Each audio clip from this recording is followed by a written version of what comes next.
Welcome. I am Debbie Risses, and you're listening to Get In. It's an opportunity to, yes, get into conversation about our body and about our life.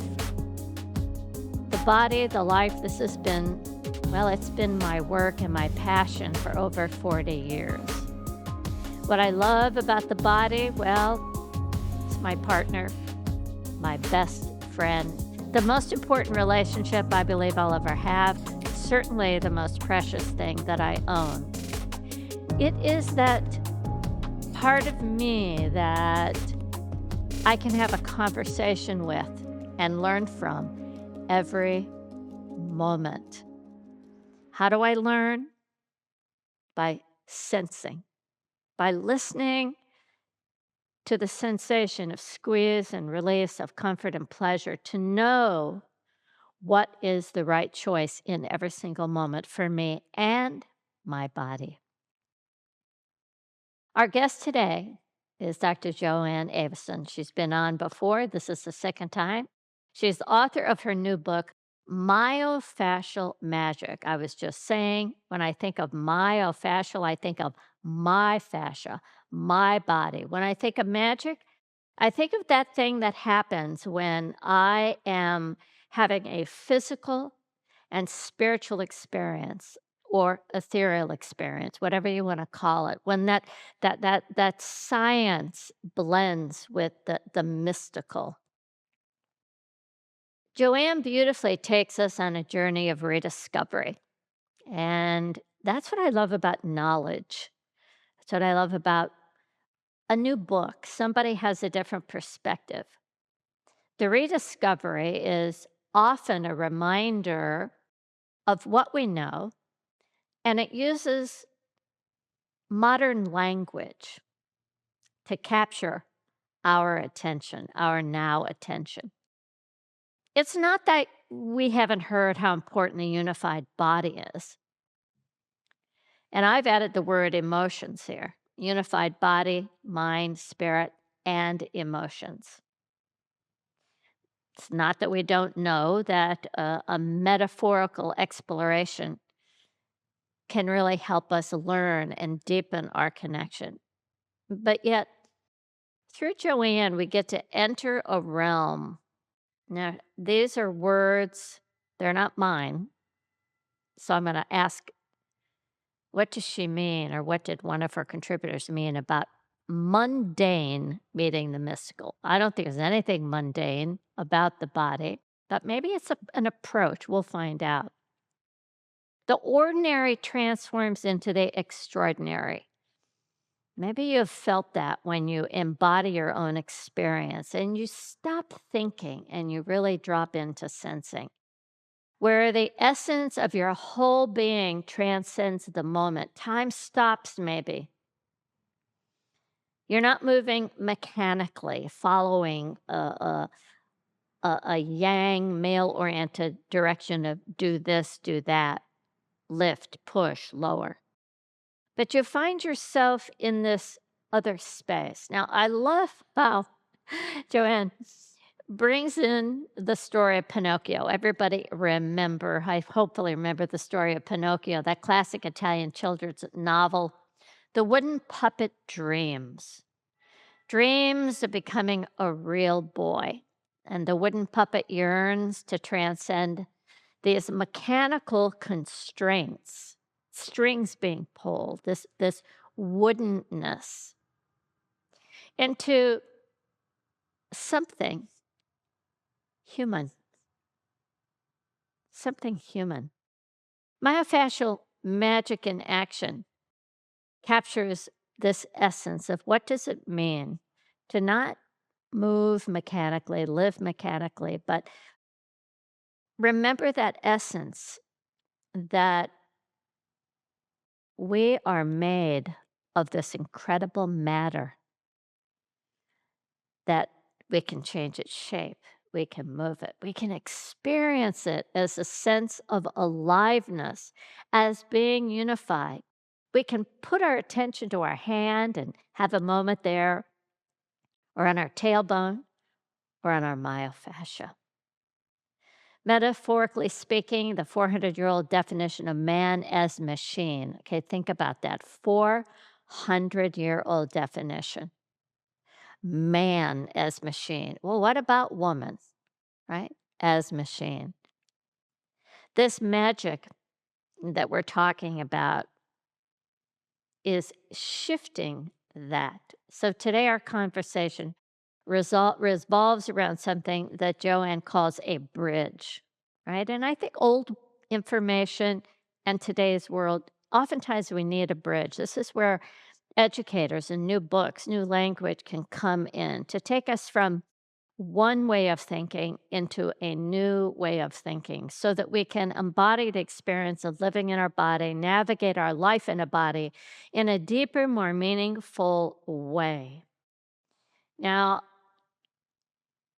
in the US, I will say that navigating that body and life terrain right now is a challenge. And so how do we remain in body? How do we make choices and decisions? How do we feel liberated and not compressed, pressured? I say that happens from something that I want to talk to Joanne about. I call it yin-sight. Yin-sight. And it's a way of going into the subtle.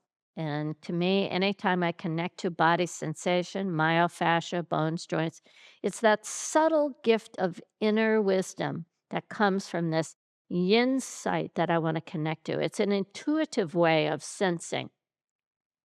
It transcends logic sometimes, and it embraces the wisdom of a fluid, connective connection, connective tissue awareness. I think the feminine spirit is the ultimate biofascia wisdom and connection. Now, insight doesn't push, it doesn't strive, it doesn't say this is how it is.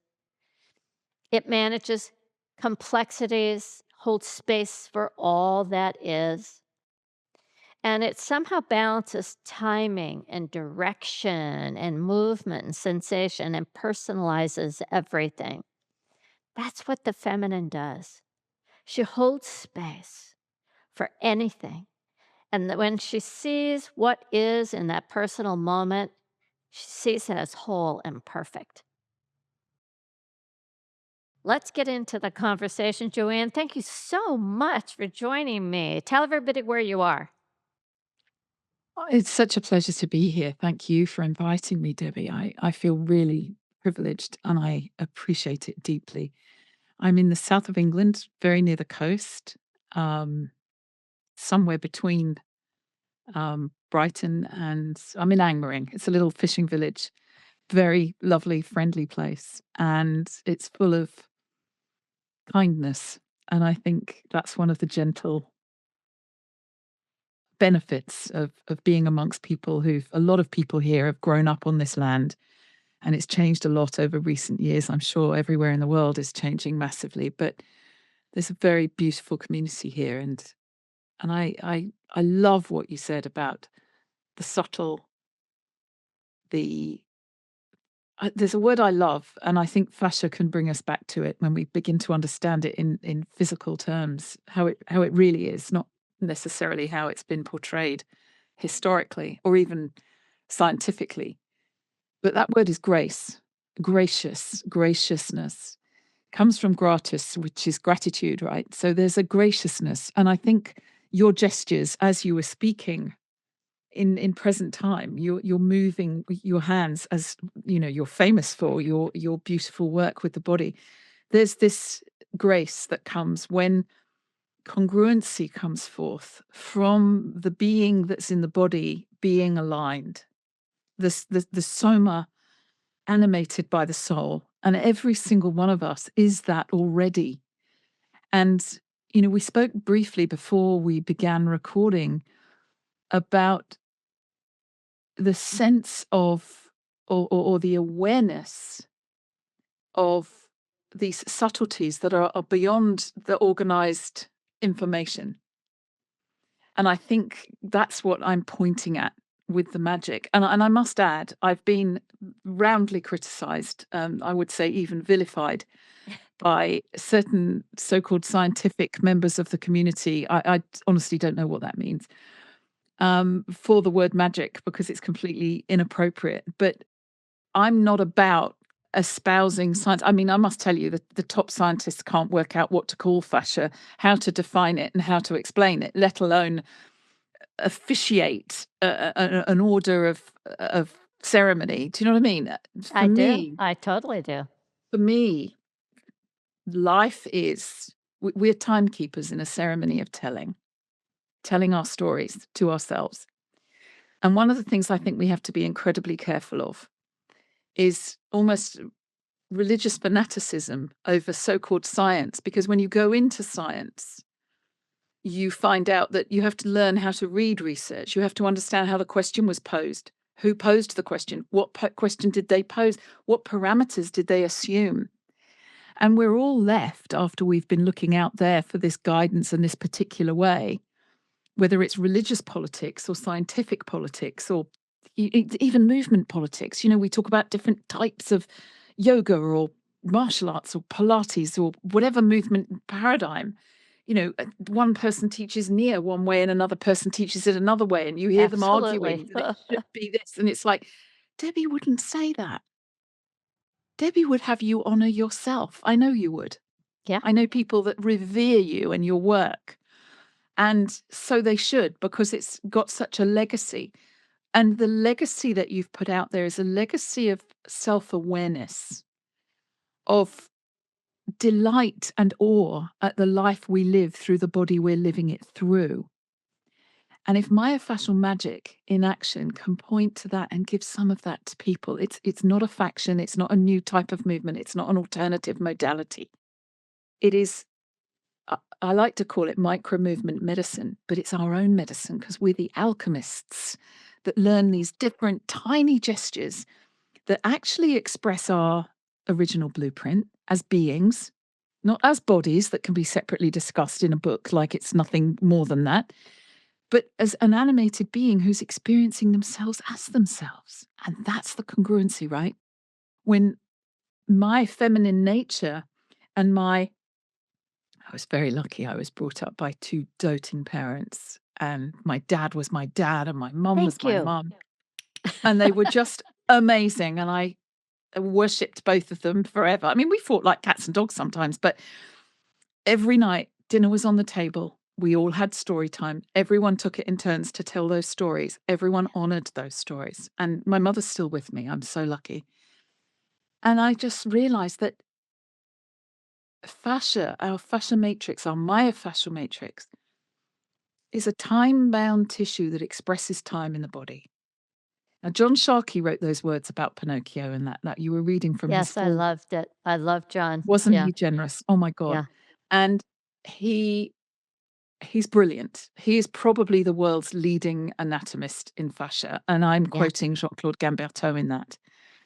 And his work is unbelievable. And to be recognized by him is not a straightforward thing. It's hundreds of hours in the lab. It's teaching on senior faculty at his college. It's making sure that the work that we do, and I say this very carefully because I know you're an absolute master at what I'm about to say, making sure that the work that we do or facilitate shows up as an empowerment in the people we're working with, so they can take it away as theirs Yeah.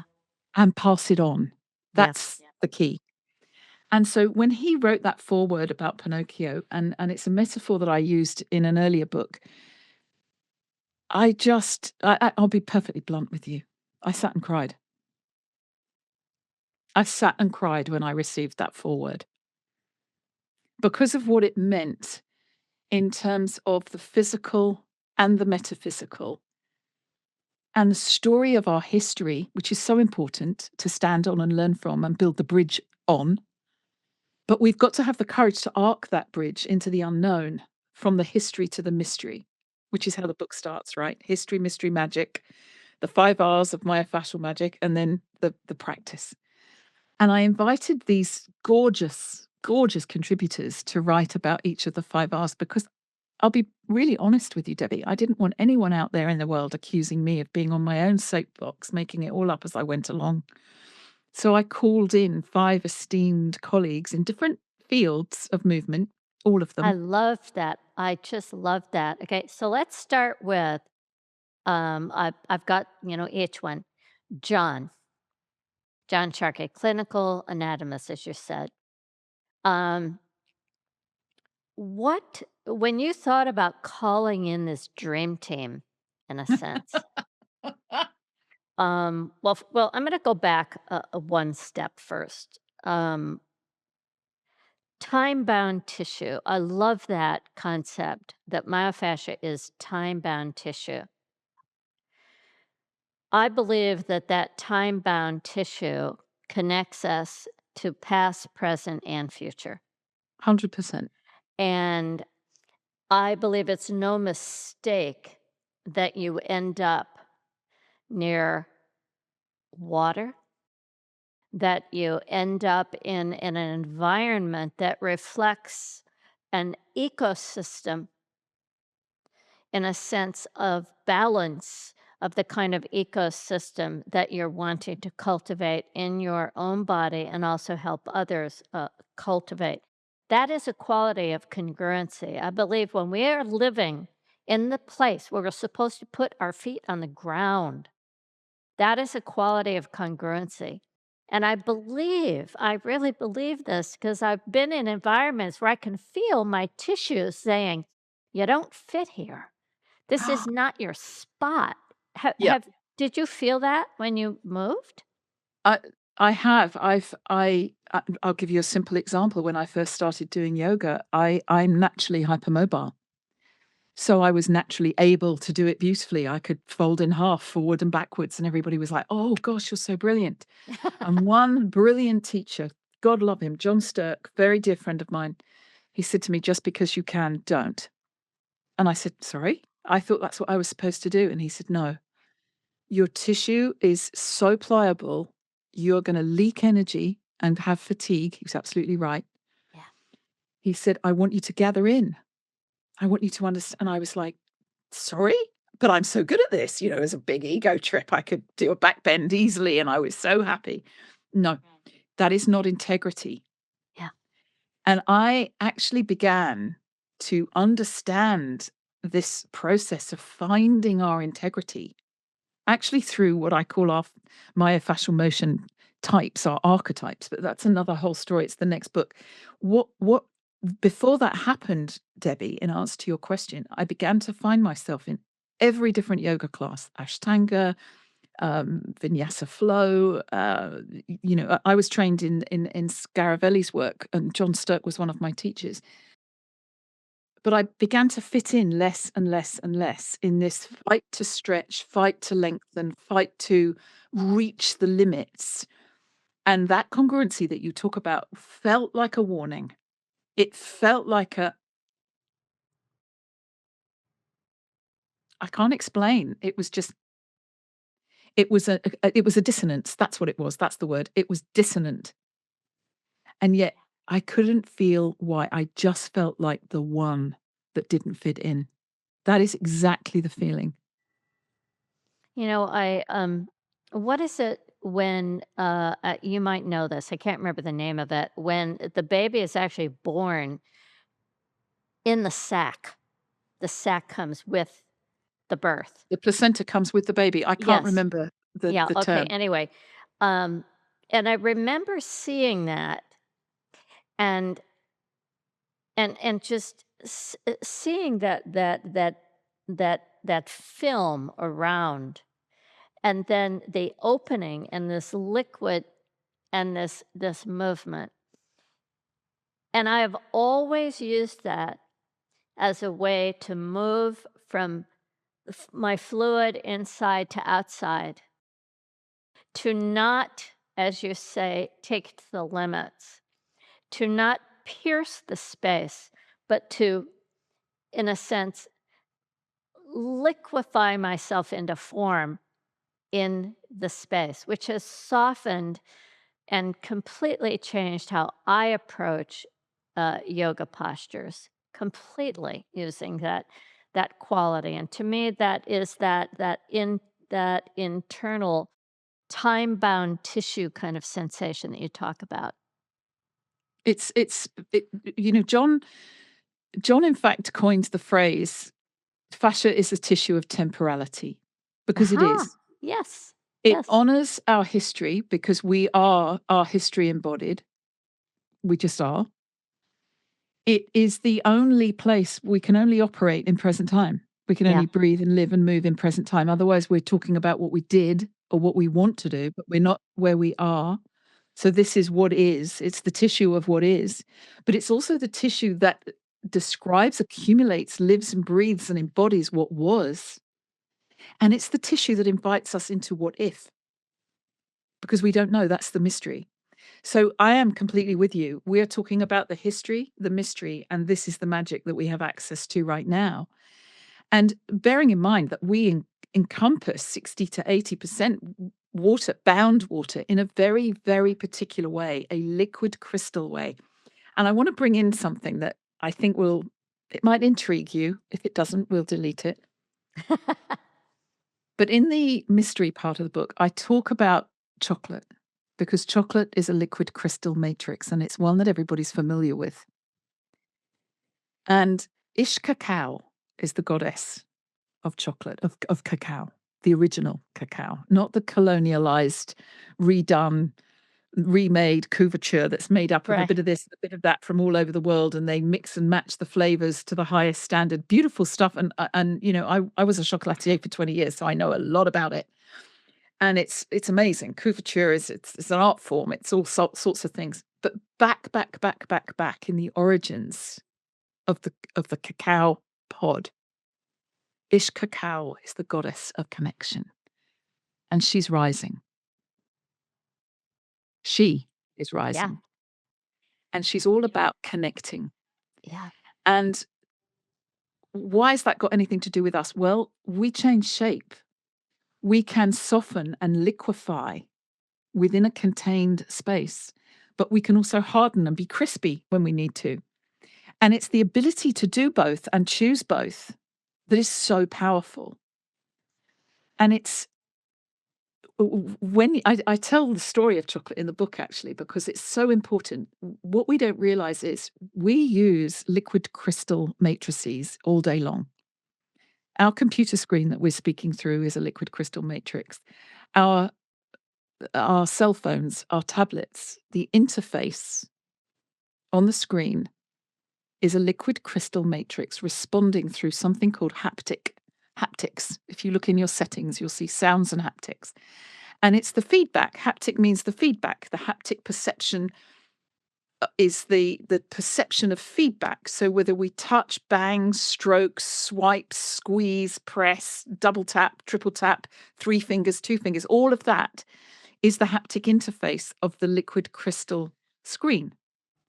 So we are making these gestures all day long with our phones and our tablets now without realizing that the interface that we're relying on to work. I mean, what happens when you drop your mobile phone and it shatters and you can no longer communicate? We actually stand there thinking, oh my God, I can't communicate now. You and I remember a world before mobile phones. Aren't Yeah. we lucky? My God, we did survive. But what people, I think, don't realize is that the quality of the fascia throughout our form, cell to cell, and Mei Wan Ho has done so much beautiful work on this. It's just, mind blowing. Cell to cell is haptic perception. And that cell, there's trillions of cells in our body. And there's a little piece in the book about what does trillions mean. And I do a comparison of what is a trillion seconds in terms of, and it's over 30 million years. The 70 trillion cells in our body is the equivalent of 30 million years in seconds, in single seconds.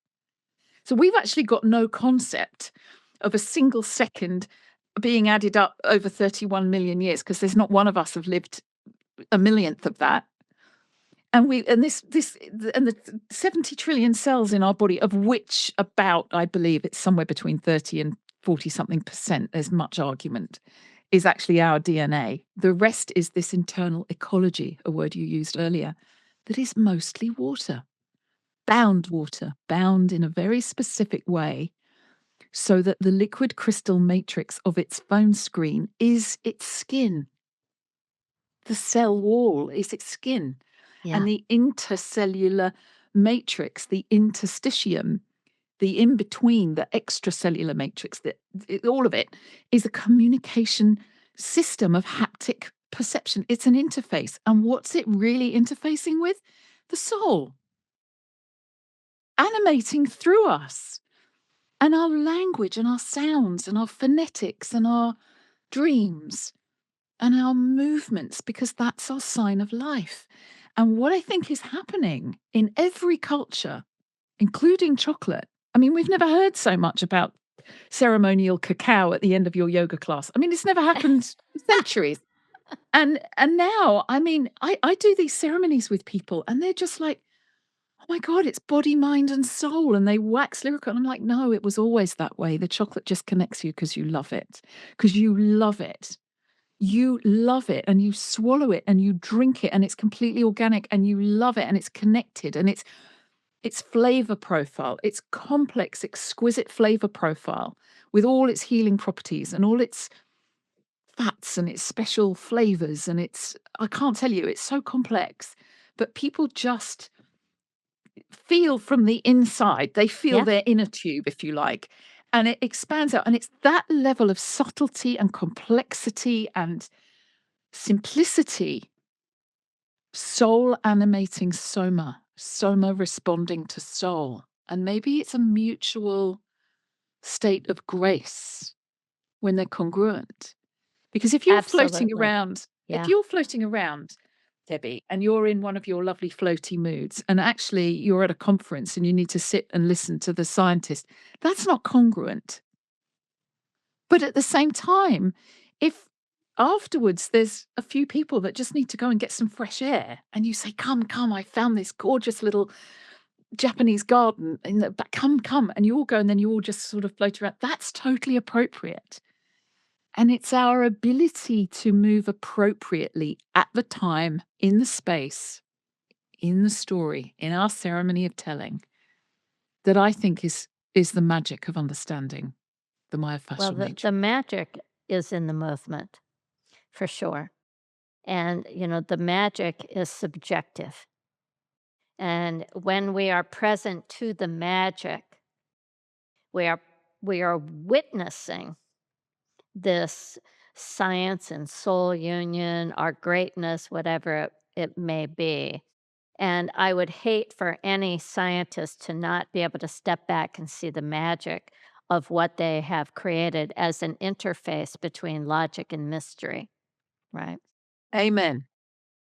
I think that, it's funny, you remind me when I was writing my second book, The Nia Technique. I'd written a whole thing on chocolate because we say Nia's like chocolate, you have to taste it. And they said, "Oh, we can't put this in. This is way too crazy. People people won't relate to it."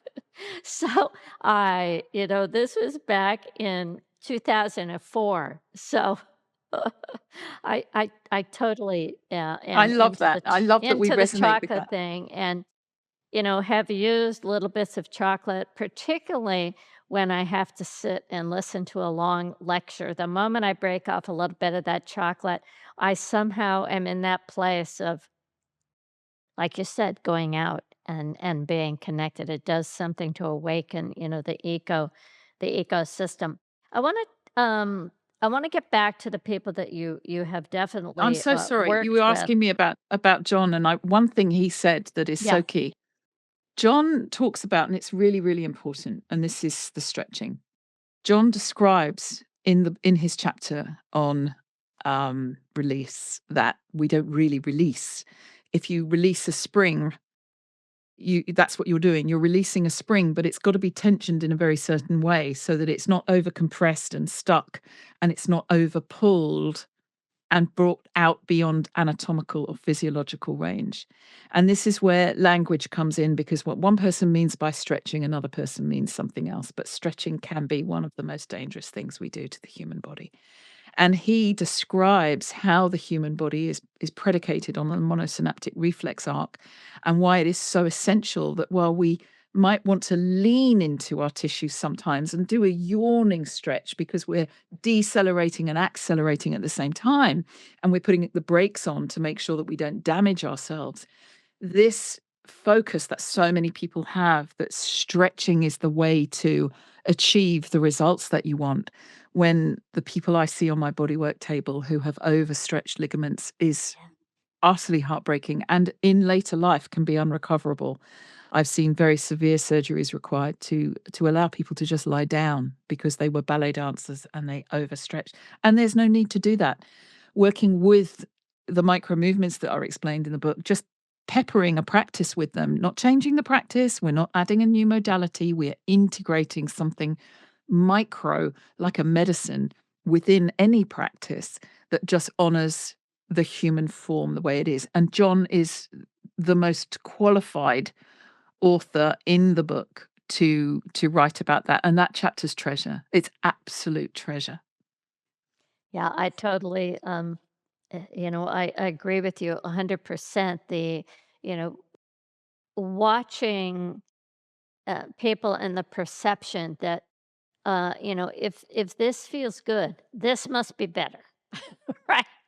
This, That this, used to be the form of torture, hung, drawn, and quartered. You exactly. pulled on the body because it is the most painful thing, because it's the thing that the body prevents. Yeah. Yeah, Why? the Because it's body dangerous. wants to hold us together, which is why I love, the sensation of just coming in and spending time with the squeeze and then riding the release, riding the release and God changing bless you. body shape and letting the change of shape, the movement, the hydration, letting that sustain a quality that we may say, I'm flexible, adaptable to change shape from a liquid perspective. Yeah. Um, I want to talk about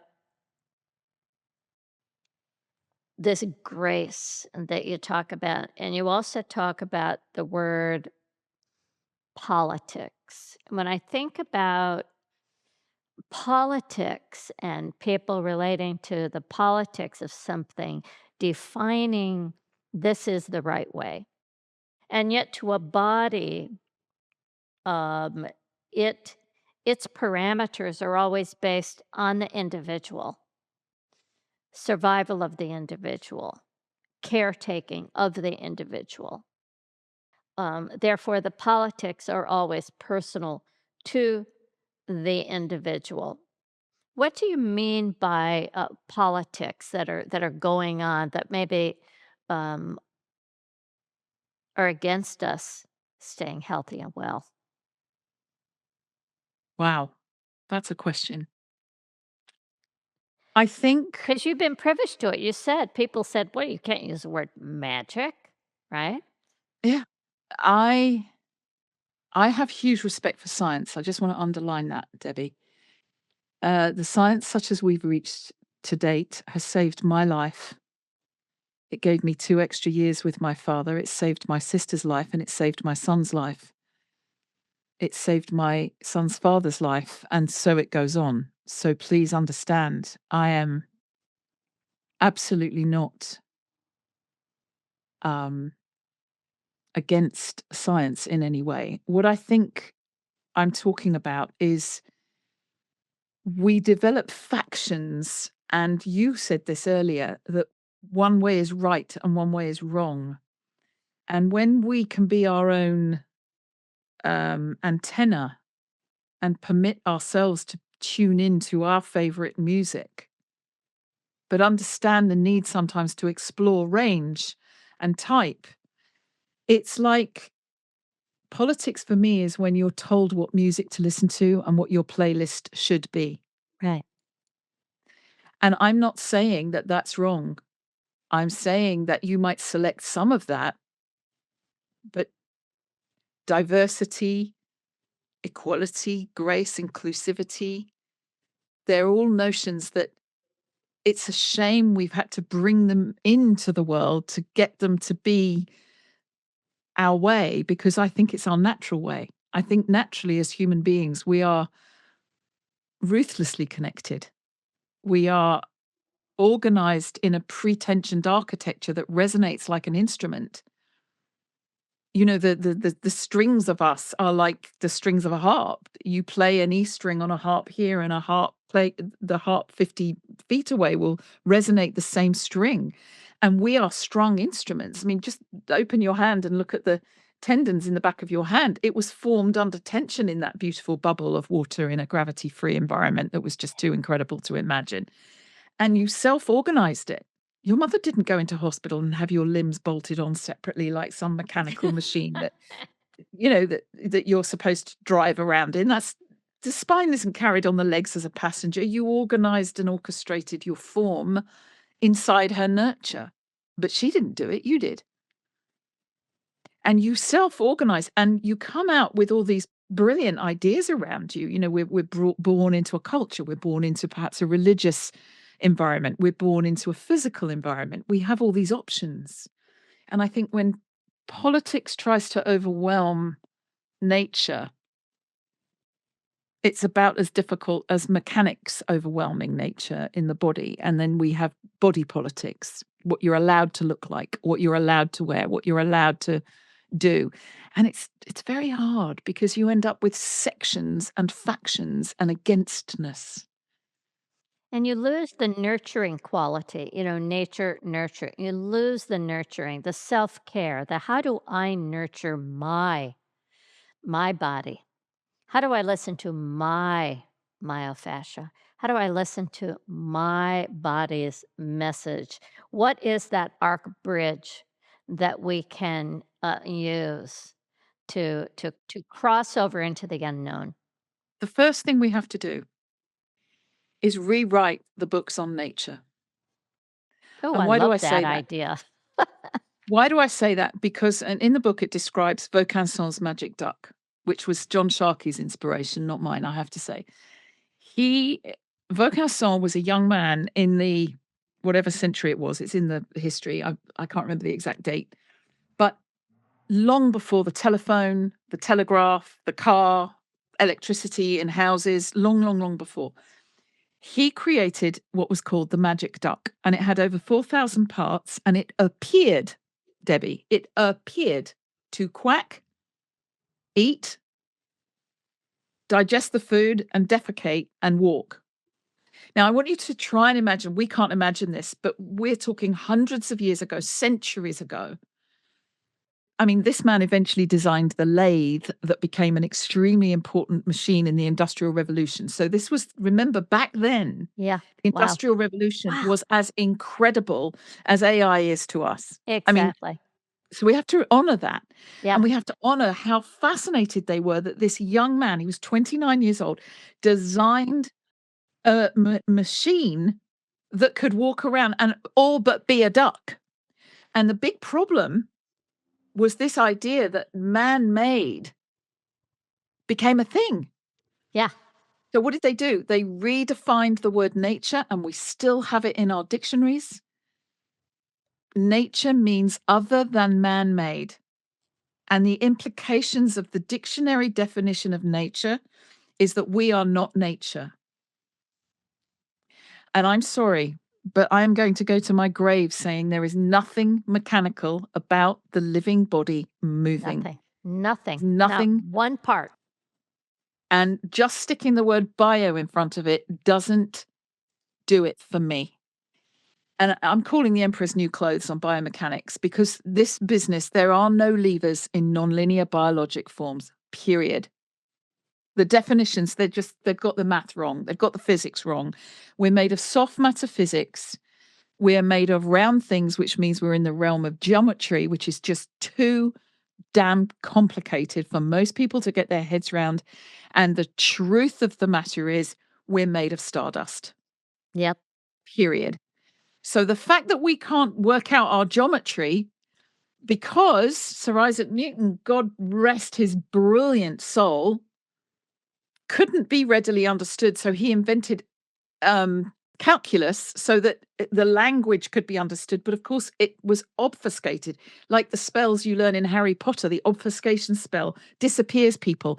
Calculus disappeared us from the understanding of geometry, of resonance in music, of this complex roundness of round things. And every part of us is round. We are round. I'm going to We say are it till I round. die. We're round. The earth is round. We are round. The galaxy's round. The planets are round. I'm not a flat earther, obviously. I'm going to share something with you. My father was a pilot. He was a fighter pilot. He was a Top Gun in his day. So His is my photographs in husband. the book. Yeah. Oh my goodness. Yeah. He was one of the We flying resonate with so many tigers things. in 3 wars. Yeah. Oh, well, Daddy told me a story one day, which I can't remember accurately, but basically, they had a special sky. He was in Canada, and they had a special sky. They had a name for it when the visibility was just so exceptional. They were allowed to go up really, really high, like almost beyond the plane's ability to manage the altitude, and they had to wear oxygen masks. And up there, he saw the curve of the earth and the colors, and then he heard this sound. And he couldn't work out what it was. And he said it was the sound of my life force. Wow.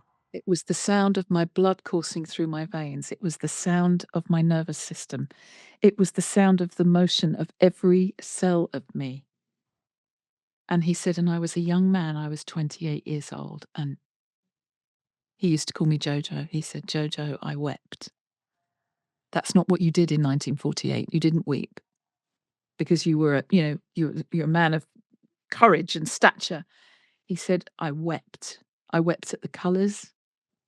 I wept at and he said, the roundness. And he was a mechanical engineer. And he was the one that taught me that there are no levers in nonlinear biologic form because a lever is linear. It only moves in one plane and it has a pin joint. And the word joint in the human body is short for pin joint. Now, how did this happen in our history? Well, it's actually a story. Borelli wrote a book called De Motu Animalium after Aristotle, who wrote a book called De Motu Animalium. The two don't compare, let me add. Aristotle wrote it in Greek times, and it's a passionate, and there's so much argument about the translations, but it's a passionate inquiry into the nature. Poetry, passionate, poetic, stunning, metaphorical story of human being in body, embodied. And he called joints. Are you ready for this? You're going to love this. You probably already know, knowing you. But he called them resting places, resting points. And he called these folds, not levers, folds, resting points. What do? We rest our elbows on the table. We rest our chin in our hand on the heel of our hand. They're resting points. Now, what happened was Borelli wrote all these ideas and this maths of the angle of a joint, but he cut this dog's leg off. So it had an open end on either end. Well, a lever is an open 2-bar chain. There are no open 2-bar chains in human beings. There aren't any because it's not open at the other end. It's all joined up. It's just nonsense. It's the wrong terminology. It's the wrong physics. And it's not complicated. It's just wrong. The emperor is naked. I'm telling you. And I don't know why I get so passionate about it, but we're born naked. Yeah. And then I love this. I think it was RuPaul that said this. RuPaul said, we're born naked and then we live in drag, whatever that is. So I loved it. I love him.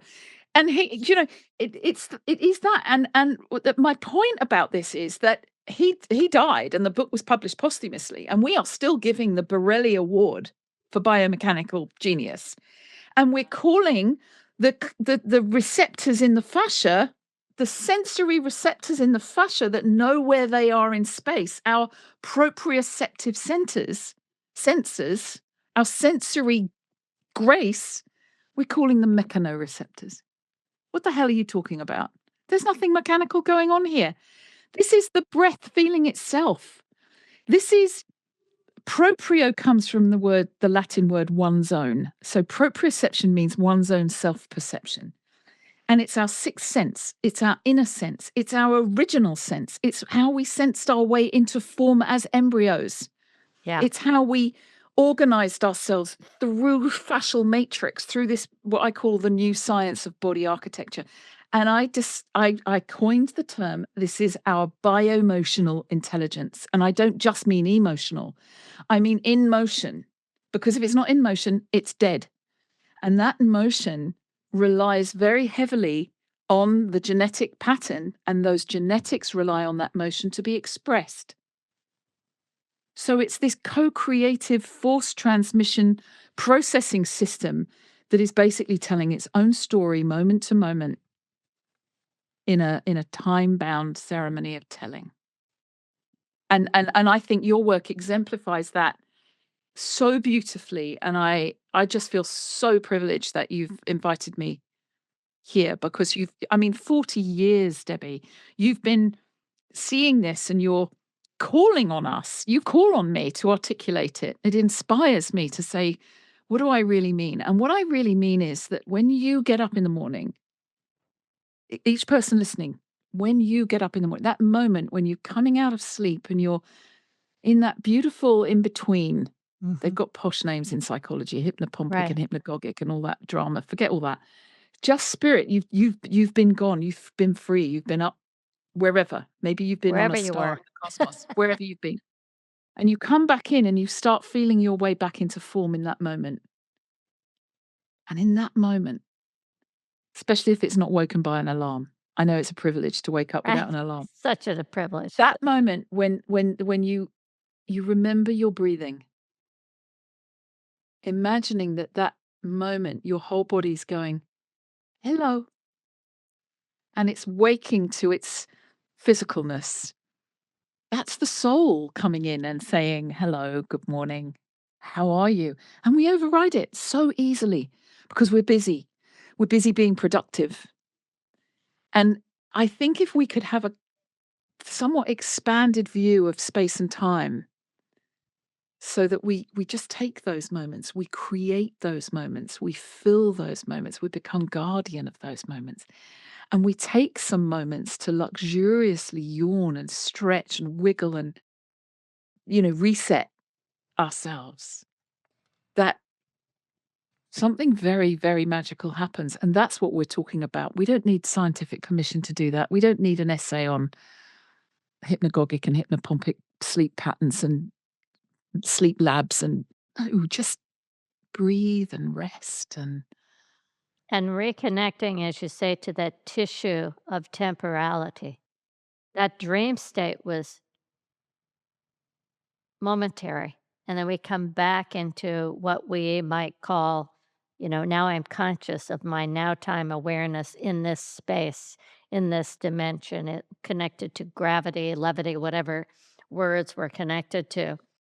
But the opportunity that we have in that moment of awakening again to I'm alive, I'm here now, and to recognize the importance that if we do not call attention to our brain and say, new, novel, and fascinating day, never been here, never lived this, our brain will go back to, because it wants to feel alive. It wants you to feel alive. It wants to keep us alive. It'll go right back into the habit.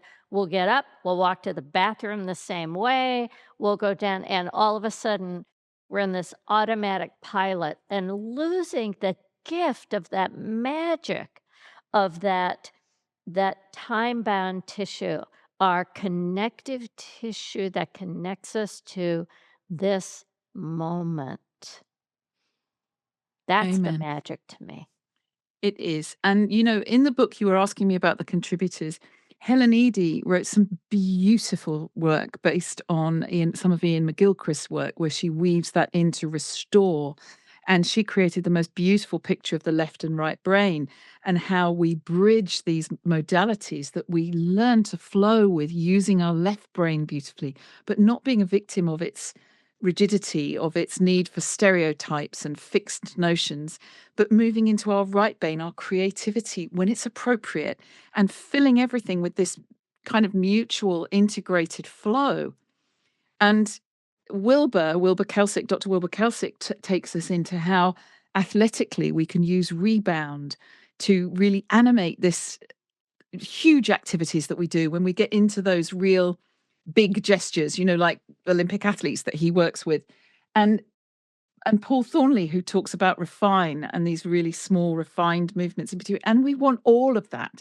And of course, Dr. Karen Kirkness takes us back to the embryo and recoil, and how recoil is actually our innate expression. We are recoiled. And this is something that happens in the lab. And I know you've done human dissection, and I remember being stunned when I did it, that the first revelation for me, apart from the fact that everybody's different, was that everything in the body spiraled. That's not what we see in the anatomy books. I'm standing there going, excuse me, hang on a second.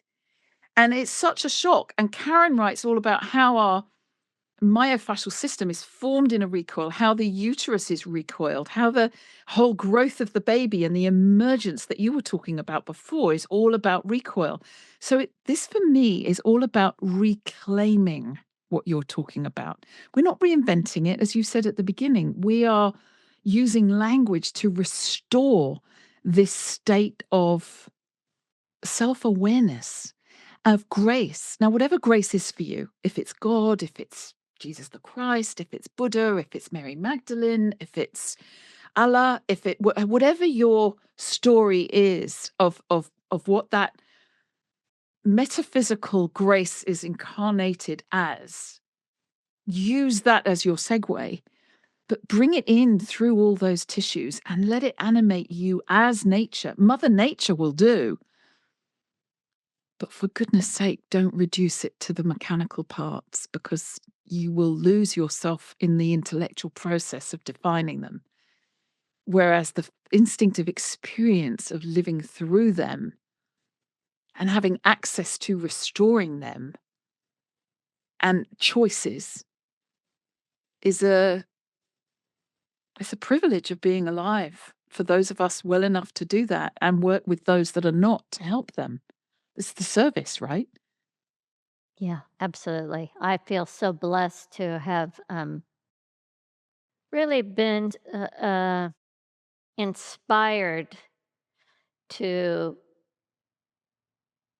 move looking through the lens of Aikido, harmonizing conflict, meeting energy, whether it's meeting the space outside me, or meeting what's above me, or meeting the hand of another. It's the meeting of my myofascia today, the connection. And uh, my training has been, if you think about thirds, give 2/3 of your attention to yin and 1/3 to yang, because the yin is the cultivation. It is where the spiraling is. It's where the mixing is. And the yang is a choice, an action, a direction, a gesture, a shape. It is the outward expression. And then we go back into the yin. And I hate needles. And yesterday I had to go get a B12 shot. And every time I stop the nurse, I take the, and I said, "Can I show you something?" I said, "Okay, I don't want you to go like that. I want you to lay the needle on my skin, and I want you to, can you spiral it in, please?" And they always say afterwards, "Wow, that's brilliant." I said, "Well, yeah, because my tissue knows that flow of energy. I will not have any soreness. I will not bleed." And it's absolutely true. So, the respecting the design and function is so very important. And as we begin to see and really, shift from, as you say, that biomechanical approach into, I love your word, what was it? Bioemotional. Yeah, biomotion. We go into biomotion It reminds me, of my martial art training. Nothing Everything comes from a spiral. Everything returns Everything. back from a Yeah. spiral. And that is that cultivation of that most precious thing we own that you said you were still leak, right? That life force energy. And what I love in your book is how everything you share is a way for me to cultivate my life force energy and utilize it for whatever I need, whether it be healing, sleep better, whatever it may be. And it's just beautiful. And I love how you have such an eye for detail. I would imagine that that was something that I'm making this up. Something that you love about collaborating is everybody's ability to have attention on a detail in a very deep way. Yeah. Absolutely. And the other thing actually in there is the illustrations. Oh, they're wonderful. They came from me. They weren't supposed to be in the book, but my publisher saw them on the it was during lockdown. My sister called me up and said, "I'm doing this online program about creating your own cartoon selfies." And it was a way to laugh at yourself and play. And we were drawing pens and fruit gangs and pen gangs and all this. And I started drawing these. I was like, I can't draw a cartoon selfie. That's I don't ridiculous. know if But they anybody can see. evolved. There's one. I love it. And they came about through my actually through my final thesis in my doctorate. I got so tired of writing pages and pages, and I started sketching them in the corners and bringing them into that. And I had some of them up on the wall behind me. And my publisher saw them and said, "Can we fill the text with these drawings?" And I said, "But they're cartoon selfies. It's how I when I can't work out something, I'll either go and move or I'll draw myself moving."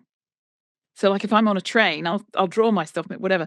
And I started doing that, and then we produced the book and got to the practices at the end, the 5 R's of Myofascial Magic. And the publisher said, "Well, where are the practice illustrations?" And it was like, "Oh my god." And so 2 weeks before it was supposed to be in, finally, I had to sit and draw 75 images of the Wow. practices. But do you know, Debbie, what happened was something that happened in spite of me. I can't say I designed it that way. It was like spirit called me to be playful with it and to be goofy with it and to be light-hearted with it, so that it wasn't all about perfect AI illustrations of the right shape body, whatever that is. I mean, God knows who's got it, because I certainly haven't. It was about expressing the motion with the excitement of it and the difficulty of it. And it I don't know whether it's 30 years of hands-on body work and touching people, or the studies I've done of anatomy, or what it is, but something bigger than me came together to create those little crazy, goofy sketches. But the feedback I've had is the drawings make me laugh. I've never read science in a way that I'm allowed to laugh, and it was almost like breaking down the politics with humor Mhm. is a way of looking at it, I suppose. Because I don't present politics. I just say, this is what we've taught, and this is what we've learned, this is what we've been taught. But look at this, and what about this? And try this. But it's done as an invitation to play, and I Absolutely. hope that comes It's across. almost as though the illustrations take us into that place of dropping our identity and moving close into a quality of being human, an aspect of ourselves that maybe we experience when we do dress up or we go to a costume party. There's a way of, well, invitation, as you say. And I think that's what's so beautiful. And also, there's something beautiful about art. An artist myself. That's when my time bound tissues really come online at that moment. Oh, And yeah. through my hand, the hands, of course, moment we engage our hands, we increase our brain activity. So it's this activity of the moment, creating something from feeling and thought and soul, right? That comes out and we get to see it on paper. It's magical to me. That is magical. So I love that you brought that to this beautiful work. Thank you. Your words are so beautifully chosen, and I'm really into words. I'm always complaining when I go to yoga class, why are they using those words? What Where do you go when you're seeking to find the right word? Spirit. Ah, spirit. Mhm. I pray. You pray? And if it Okay. won't come, I go for a walk or I find myself in nature or I'll do some meditation. It's as if the essence of what wants to be said is already there and I'm seeking to honor it. I can't explain better than that. And sometimes it means that the editor um, nudges it back. And sometimes it means that they leave it as it is. I mean, one of the things that I had a real problem with was I didn't like the word human beings because I think we're humans being. And when you put that into a manuscript, it's automatically corrected, Yeah, like you're an idiot. exactly. So I Yeah. had to have a specific request. Please don't transmute humans being for Mhm, human beings mhm. because I don't want to lump us all together. Every one of us is unique. And that's what Exactly. makes us all the same. That's what makes this is the paradox of understanding fascia. What makes us all the same is that every single one of us is unique. And we can't figure that out. And I think that's the Holy Trinity because there's a third force. There's always a third force. It's like the body is made up of tension and compression elements, but they combine to create volume in this particular pattern, the pattern of the matter of us. And pattern comes from pater and matter comes from mater. And the Lord's Prayer was originally in Aramaic and it begins Abun, and that means Father, Mother, God. And I think that every father and every mother that come together to give birth to a child, the child is born in grace. Mhm. And Beautiful. that's the Holy Trinity.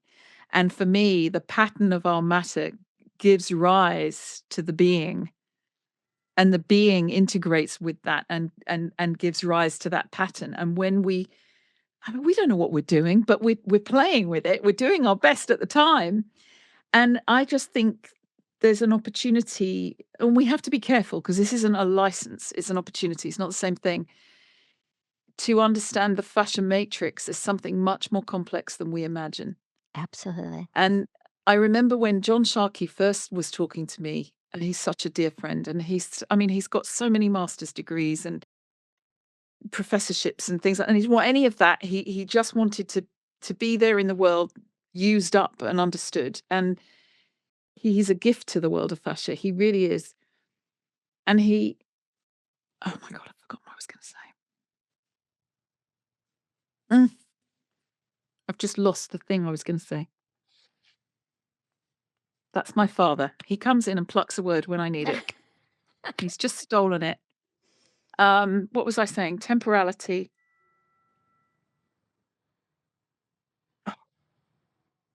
Well, talking about that beautiful gift of having that voice of this connective tissue that brings us so present in the moment. We were talking about words and the importance of words and language and how important it is, and how you have really looked at detail, something as simple, not saying human beings, right?